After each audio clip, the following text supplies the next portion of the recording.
দল ভাঙন ও একাকিত্বের মাঝেও পিছু না হটে শূন্য থেকে লড়াই শুরু করার নতুন বার্তা দিয়েছেন মমতা ব্যানার্জি। বুধবার তার দীর্ঘদিনের ছায়াসঙ্গী মদন মিত্র দল ছাড়লে তৃণমূল কংগ্রেসের অভ্যন্তরীণ সংকট আরও তীব্র আকার ধারণ করে। এই কঠিন পরিস্থিতিতেও দমে না গিয়ে বিদ্রোহী ও দলত্যাগীদের কঠোর ভাষায় বেইমান বলে আখ্যায়িত করেছেন তিনি।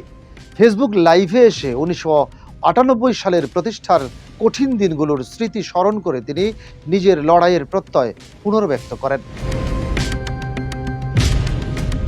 তিনি বলেন, 1998 সালে শূন্য হাতে শুরু করতে পারলে 2026 সালেও নতুন করে শুরু করার পূর্ণ ক্ষমতা তিনি রাখেন।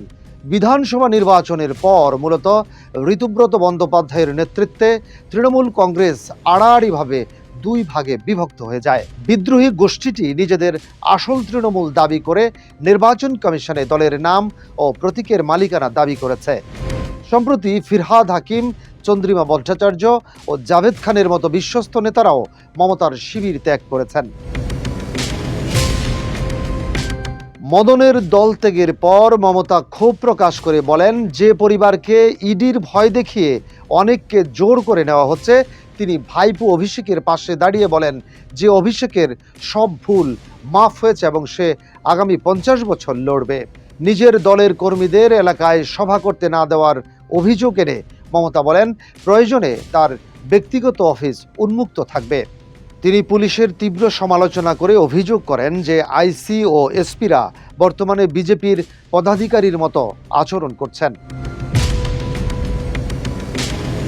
মমতা স্পষ্ট জানান যে আদর্শ মূল্যবোধ বিকিয়ে দিয়ে তিনি কখনো প্রতিপক্ষের সাথে কোনো আপোষ বা সেটিং করেননি।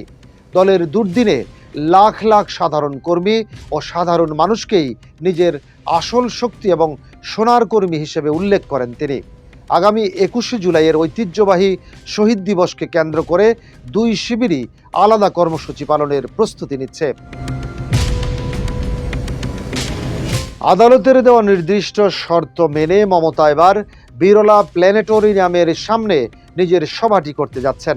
কোনো রকম ঝামেলা না করার জন্য পুলিশকে অনুরোধ জানিয়ে তিনি বলেন, প্রয়োজনে খালি গলাতেই তিনি ঐতিহাসিক সভাটি করবেন। তিনি আরও ঘোষণা করেন যে সব বাধা পেরিয়ে আগামী 20 জুলাই তিনি নিজেই সভার স্থান পরিদর্শনে সশরীরে উপস্থিত হবেন।